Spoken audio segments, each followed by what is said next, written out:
반갑습니다. 예수님빛교회입니다. 오늘은 요한복음 10장 22절에서 30절 말씀으로 선한 목자 그리스도라는 제목으로 함께 은혜 나누기 원합니다. 요한복음 10장 22절에서 30절 신약성경 요한복음 10장 22절에서 30절 말씀입니다. 함께 오늘 본문 말씀 보겠습니다. 예루살렘의 수전절이 이르니 때는 겨울이라. 예수께서 성전한 솔로몬 행각에서 거니시니 유대인들이 에워싸고 이르되 당신이 언제까지나 우리 마음을 의욕하게 하려 하나이까? 그리스도이면 밝히 말씀하소서 하니 예수께서 대답하시되 내가 너희에게 말하였을 때 믿지 아니하는도다. 내가 내 아버지의 이름으로 행하는 일들이 나를 증거하는 것이거늘 너희가 내 양이 아니므로 믿지 아니하는도다. 내 양은 내 음성을 들으며 나는 그들을 알며 그들은 나를 따르느니라. 내가 그들에게 영생을 주노니 영원히 멸망하지 아니할 것이요 또 그들을 내 손에서 빼앗을 자가 없느니라. 그들을 주신 내 아버지는 만물보다 크심에 아무도 아버지 손에서 빼앗을 수 없느니라. 나와 아버지는 하나이니라. 아멘. 우리는 어딘가에 속해 있는 사람들입니다. 여러 동물들이 무리를 이룬 것과는 다르게 우리는 사회의 구성원 속에서 좀 더 복잡하고 깊은 관계를 맺지요. 이 관계는 여러 표현으로 우리에게 알려져 있습니다. 가족, 학교, 지역, 종교 등 그 소속은 한 사람의 삶에 큰 영향을 미치지요. 하물며 사람의 영적 소속은 영원한 운명을 결정합니다. 그렇습니다. 우리는 다양한 관계를 선택하고 그 관계를 통해 삶의 방향성을 찾기도 합니다. 그리고 우리는 그리스도 예수를 만난 사람들입니다. 아멘. 예수 그리스도를 통해 우리의 운명은 결정됩니다. 오늘 예수님은 두 가지 운명에 대해 말씀하십니다. 예수님의 교훈을 통해 언제나 옳은 길로 행하는 지혜를 얻길 원합니다. 함께 더 깊은 본문으로 들어가 봅니다.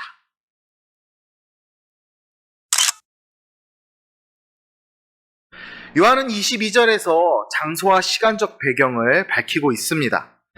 이는 중요한 내용의 단락이 새로 시작됨을 간접적으로 보여줄 때 이 사도 요한이 흔히 취하는 방법이지요.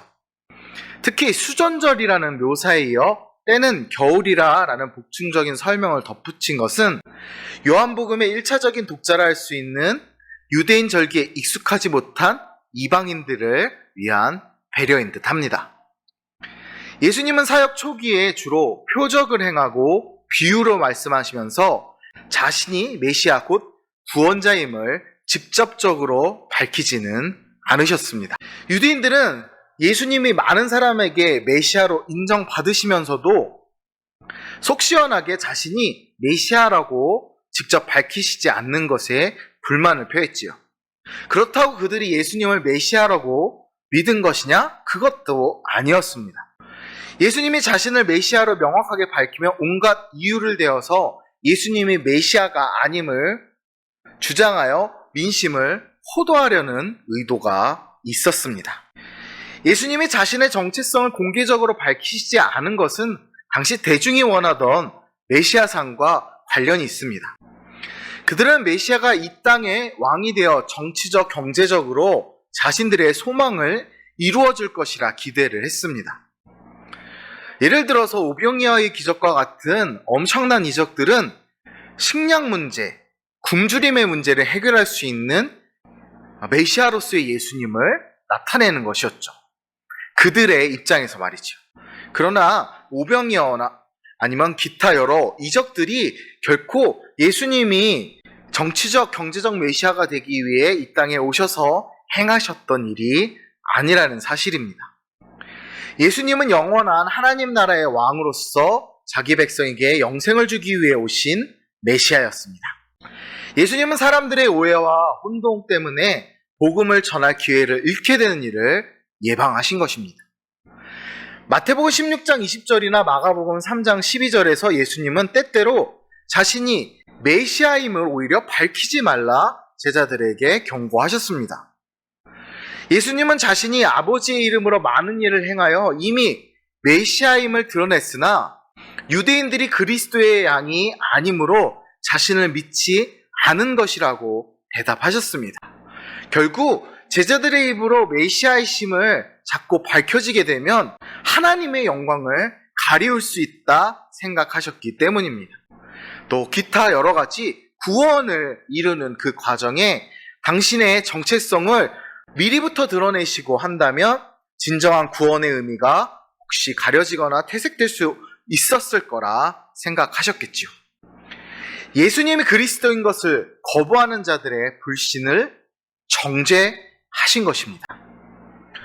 오늘날에도 마찬가지로 예수님을 그리스도로 믿는 것만이 천국 백성의 유일한 자격입니다. 성도된 우리는 이러한 확신 가운데 예수님이 그리스도이심을 담대히 전할 수 있어야 합니다.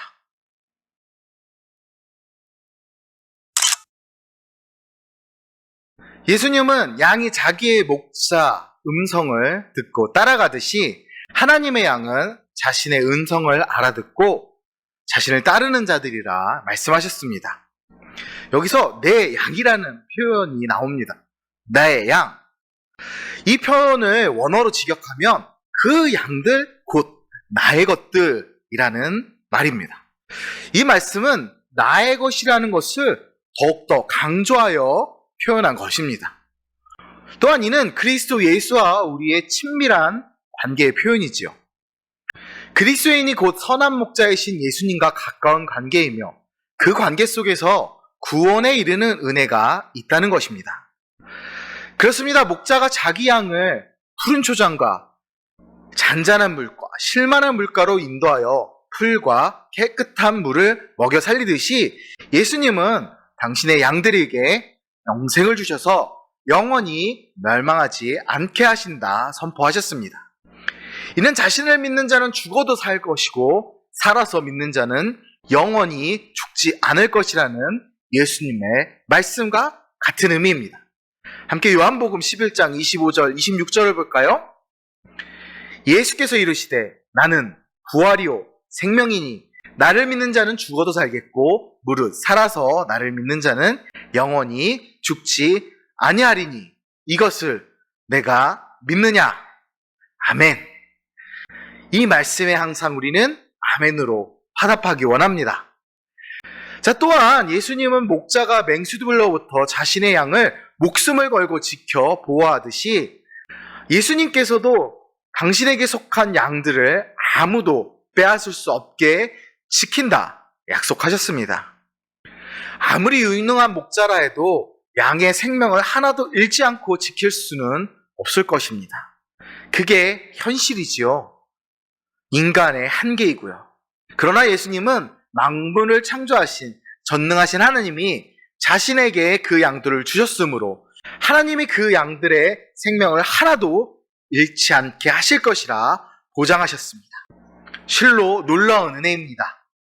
그리고 예수님은 전능하신 하나님과 자신이 하나라고 말씀하시므로 당신께서 메시아시며 창조주 하나님과 동등한 존재임을 증언하셨습니다. 이러한 사실은 그리스도의 양이 된 모든 성도에게 구원의 확신을 갖게 하는 근거가 됩니다.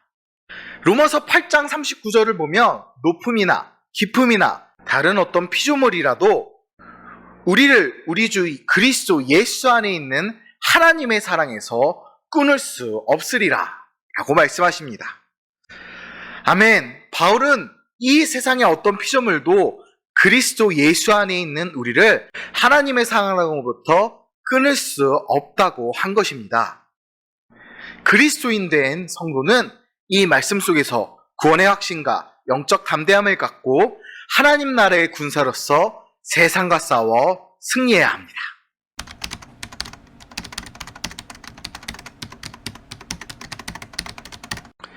그리스도인 성도가 가진 구원의 확신은 전능하신 하나님의 신실하심을 근거로 합니다.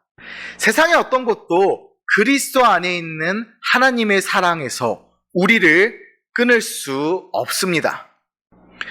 요한 사도는 예수 그리스도를 하나님이 이 어두운 제약에서 보내신 생명과 참된 진리의 참빛이라 줄곧 증언해 왔습니다. 예수는 빛교회 역시도 그리스도가 빛이시며 소망이시라는 것을 증거하기 위해 세워진 교회입니다. 오늘 본문은 그 참된 빛 대신 그리스도께서 마지막으로 죄악과 사망의 권세 속에 있는 자들에게 당신의 정체를 밝히 드러내시는 내용입니다. 그리고 이와 함께 그 빛 대신 주님을 미워하고 대적하는 사단의 암흑의 권세 속에 있는 자들의 속성도 밝히 드러났습니다. 영생을 보장하시는 그리스도 안에서 선한 목자이신 주님만을 따라가십시오. 오직 그리스도 예수님만이 우리의 참 목자 되시며 구원자 되십니다. 오직 그리스도 예수 안에서 승리하는 저와 여러분 되길 주님의 이름으로 축복하고 기도합니다. 감사합니다.